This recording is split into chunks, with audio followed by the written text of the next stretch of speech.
White rice తిన్నా కూడా మునక్కాయ సాంబార్ ఉంటే షుగర్‌కి చెక్ పెట్టవచ్చు. అయితే ఆ సాంబార్ ఎలా చేయాలో తెలుసా? ముందుగా మనమైతే కందిపప్పు నానబెట్టుకోవాలి. ఇప్పుడు సాంబార్‌కి కావాల్సిన కూరగాయలు చూసేద్దాం. మునక్కాయ, ముల్లంగి, వంకాయ, క్యారెట్, టమోటా, ఎర్రగడ్డలు ఈ క్వాంటిటీలో తీసుకోండి. వీటిలో ఒక్కొక్క దాంట్లో ఒక్కొక్క విటమిన్స్ అనేటివి ఉంటాయి. చూడండి నేనైతే తర్వాత ఎక్స్‌ప్లెయిన్ చేస్తాను. ఫస్ట్ ఆఫ్ ఆల్ వీటినైతే మనం బాగా శుభ్రంగా కడుక్కోవాలి. వంకాయలో ఫైబర్ అనేది ఎక్కువ ఉంటుంది.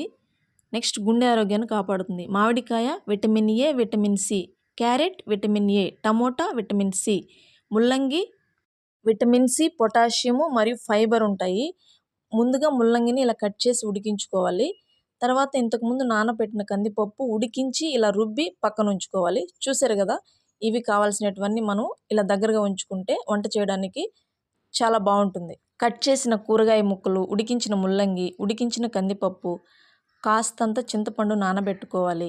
పసుపు, కారం, ధనియాల పొడి, వంకాయ, ఎండుమిర్చి, కరివేపాకు, కాస్తంత జీలకర్ర, లాస్ట్‌లో ఆచి మసాలా వేసి తయారు చేసుకోవాలి సాంబారు.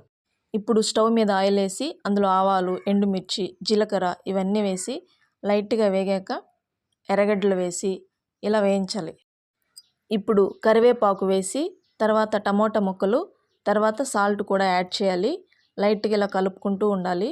స్లోగా మంట పెట్టుకోవాలి. తర్వాత పసుపు, కారం, ధనియాల పొడి ఇలా 1 బై 1 అన్నీ వేసి సిమ్‌లో ఉంచుకొని నీట్‌గా ఇలా కుక్ చేసుకోవాలి.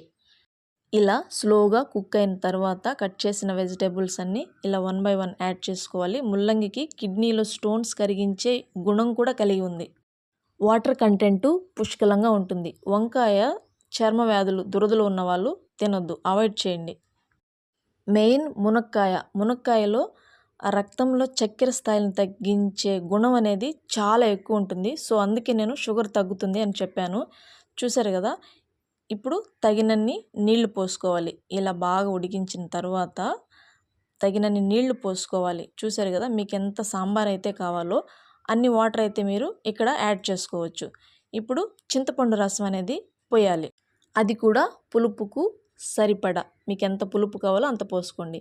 ఇప్పుడైతే ఉడికించిన కందిపప్పు కూడా ఇందులో పోసేయాలి. చూసారు కదా! పోసేసిన తరువాత వెల్లుల్లి రెబ్బలు 3 ఎయండి. ఎందుకంటే మంచి వాసన వస్తుంది. లాస్ట్‌గా ఆచి సాంబార్ మసాలా అయితే యాడ్ చేయండి. సూపర్ ఉంటుంది టేస్టు. నేనైతే ఇదే వాడతాను. ఒక 15 మినిట్స్ కుక్ చేసిన తర్వాత సాంబార్ అయితే మనకు రెడీ అయిపోయింది.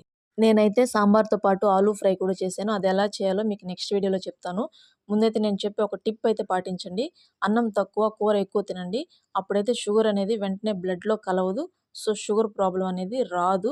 సో, నేనైతే మా పాపకు పెట్టేసాను, తింటుంది. చూసారు కదా! మా వీడియో ఎలా ఉందో చూసి మా ఛానల్‌ని సపోర్ట్ చేయండి.